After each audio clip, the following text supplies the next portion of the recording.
Hey guys, this is Ix with Rollout Reviews, bringing you another LBX review. This time it is Danball Senki Wars Orvane. This is another member of the first platoon of Genoc, which also includes Dot Phaser and Valsparos. This LBX belongs to the leader of that platoon, but whatever the case, let's take a look at what you get inside. Now, Orvane here is a model kit, but a model kit that's pretty easy to put together. A lot of vibrant colors, not a whole lot of sprues. However, this set does have a little bit more sprues than Dot Phaser or Valsparos, just because he has the big backpack. So the box is a little bit thicker, and I think the kit itself is a little more expensive. You can just pull the pieces off the sprues simply enough. However, I do recommend getting some sprue nippers and a modeler's knife to clean off the edges, but be very careful with that. If you do want to go the extra mile and paint it up, you can get it to look something like the product images, which are painted and put together by a professional modeler. You probably won't get something that looks this good just out of the box. There is his owner from the show, Haruki, there, and the manual itself is in full color. Very easy to follow, very straightforward steps. So, let's take a look at the model itself. Now, in Danball Senki, each LBX has its own frame. Dot Phaser has a brawler frame with wide shoulders and stocky limbs. Valsparos has a knight frame with thin and agile features. And Orvane here has a wild frame. He looks very animalistic with his claws on his hands and feet. He also has a hunched posture and a tail, as well as a very animalistic looking head. Now, Orvane here also has a very military-looking aesthetic with the blast shields on his shoulders, rivets everywhere, treads on his feet, military text all over, a little hitch there, and this big weapons platform on his back. He's a bit shorter than the other LBXs because of his wild frame. Here he is with Dot Phaser. Again, a little bit shorter, but he makes up for that with his mass. He's a lot more massive. Here he is also compared with a standard 6-inch SH figure art, so you can get an idea of the size of these guys.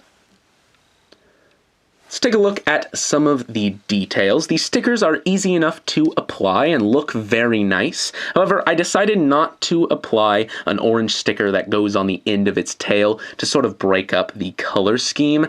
It just has too many edges and angles for my opinion. Just a personal preference. You can apply that if you would like.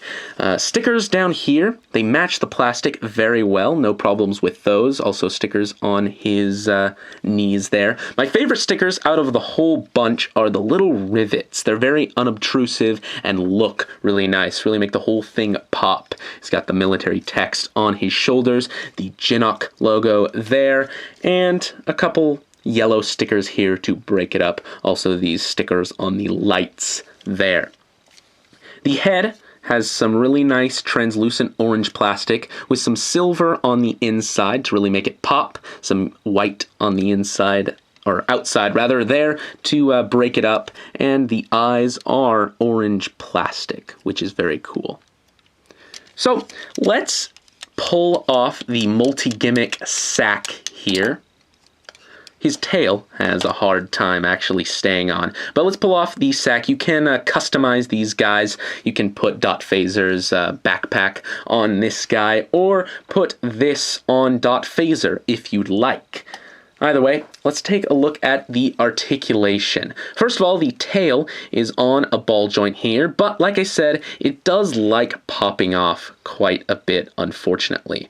But quite a bit of movement there. You also have a second ball joint down here at the bottom, so you can get some variation in the poses if you would like.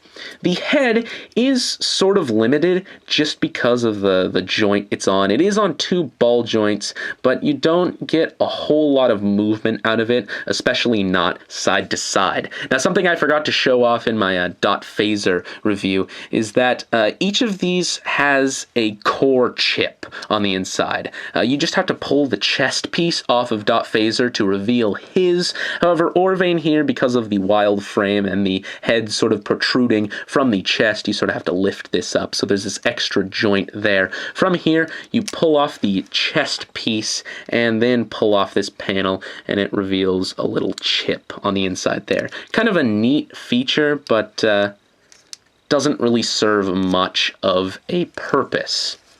The arms, they go forward and back, in and out. They are on a ball joint, however, they are on sort of the same tube mechanism that Dot Phasers are, so you can pull them out really easily and swap them among your LBXs for a level of customization. The arms also go in and out on a joint here. They rotate, bend at the elbow. I really like the details on the arm there. The layering looks really nice. He has some range of movement in his wrists. He also has a claw hand over here. You actually can swap this out for another fist if you like. The waist rotates, but also has a very similar function where you can pull it off very easily and swap them between LBXs. The legs, they go forward and back. This piece, much like the tail, also has a hard time staying on. I'm just going to put that over there for now. But the legs go forward and back. They are hindered a little bit by the details up here, but you got quite a bit of range out of that. All things considered, at least. The knees do straighten out and bend if you'd like, but more often than not, I like having them completely bent. Gives him a cool aesthetic.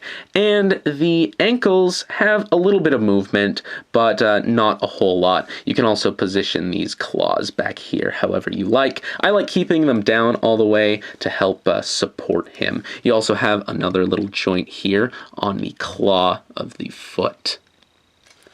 So he does have a decent amount of articulation, but not quite as much as Dot Phaser, just because of his build style.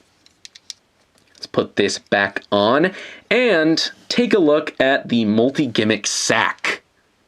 Now, Orvane's multi-gimmick sack is a little bit different than Dot Phaser's just because it can actually stay on his back pretty much at all times. I only took it off to show off the articulation, but we can just plug it back on here. The first gimmick of the multi-gimmick sack is the Ore Hammer.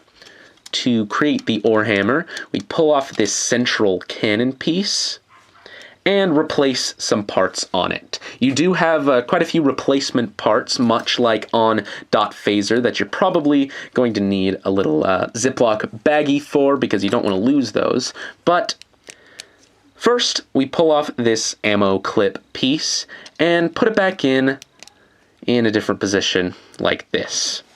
Then we pull off this cannon piece here, along with this little rod piece, and replace it with this. Then we take this longer rod piece and stick it in the end, and here is the Ore Hammer. Sort of cool looking club staff weapon.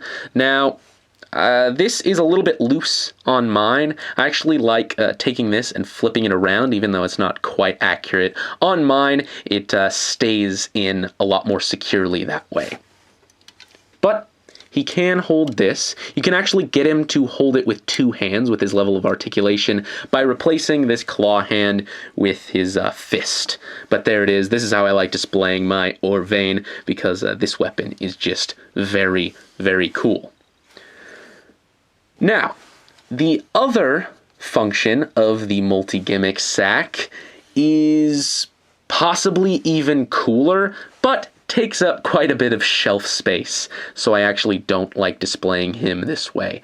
Either way, you pull off this piece to get there, and pretty much just replace the cannon piece. We actually won't attach that front piece quite yet, because we have to do a little bit of preparation.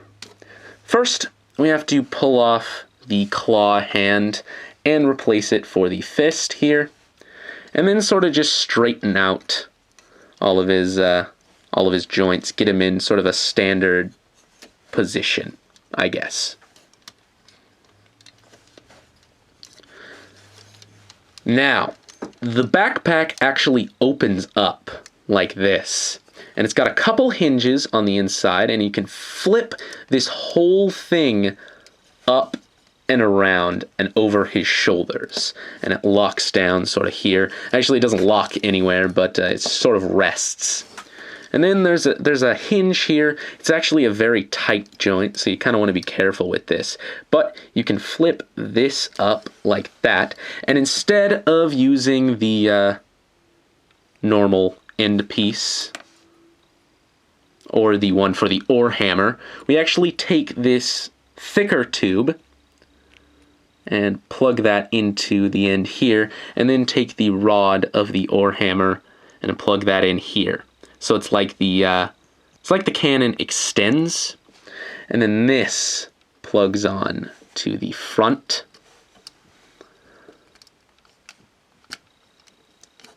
If I can get it lined up properly. Just like this. Then there's a couple of little handles that flip out here, and you can get the arms up grabbing those. Sort of have to line everything up, but fully possible, obviously. Get the other hand, just like that. Sort of getting him down so he looks down the little sight sticker there. Or at least try my best. And there is the ore cannon. Very cool, sort of like this sniper cannon platform that folds up on his back, extends out to this. He can shoot enemies from very long range. Really, really cool, very powerful looking. Orvane's a very, very cool LBX. Got a lot of nice functionality. He just looks cool overall. The colors work really well together. He's got a nice theme. So, I recommend him. He's also part of the first platoon, so if you're a fan of wars, you kind of need him. Anyway, that is about it, guys, and this is IXXX, signing off.